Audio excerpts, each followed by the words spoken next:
बड़ा दुख होता है। आए दिन जो है ज़मीन को लेकर के यहाँ झमेले होते हैं और एक ज़मीन के मालिक 3-3, 5-5 तक निकल आते हैं। और जो दलाल लोग हैं जो प्रॉपर्टी डीलिंग का काम करते हैं, मैं सबको तो नहीं कहूँगा, ज़्यादातर अच्छे हैं, लेकिन कुछ दलाल लोग जो ख़ास तौर पे जिन लोगों को पॉलिटिकल पार्टी का संरक्षण मिलता है, वो लोग जो है ज़मीन की दलाली करते हैं और एक ज़मीन 5-5 लोगों को बेचते हैं, 5-5 लोगों को चूना लगाते हैं।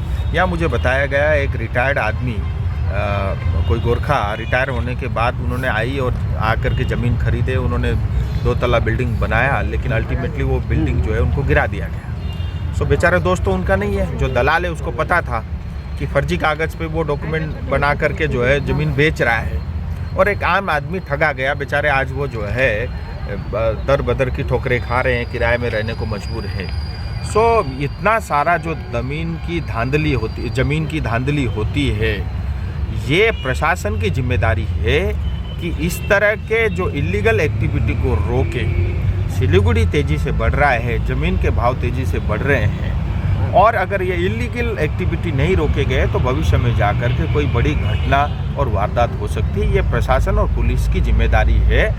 उनकी लापरवाही की वजह से जो लोग पॉलिटिकल पार्टी से रिलेटेड है, जिनको संरक्षण मिलता है, वो इस तरह के जो है ज़मीन के घोटाले कर रहे हैं। जहाँ तक ये CPWD की 25 बीघा से ज़्यादा की जो ज़मीन है, करोड़ों की संपत्ति है, मैंने CPWD और मंत्री जी से भी मेरी बात हुई थी।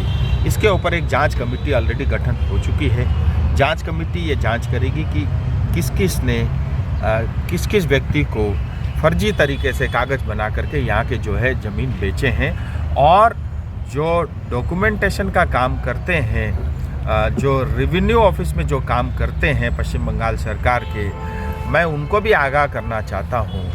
बदमाशी करोगे जीवन भर पछताओगे। आप ये मत सोचना कि आज गलती करके आप बच जाओगे।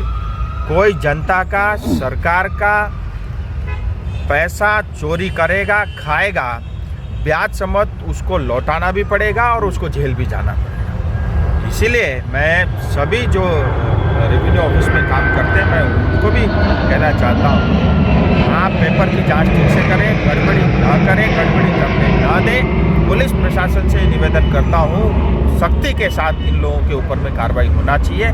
इस ज़मीन की जांच होगी, उसके बाद इन लोगों की इच्छा है कि यहाँ भव्य जो है कोई शॉपिंग कॉम्प्लेक्स मिले तो अच्छा मार्केट और आसपास के लोगों को और युवाओं को विशेष करके उससे रोज़गार मिल सकता है। एक बड़ा जो है व्यापार का काम हो सकता है।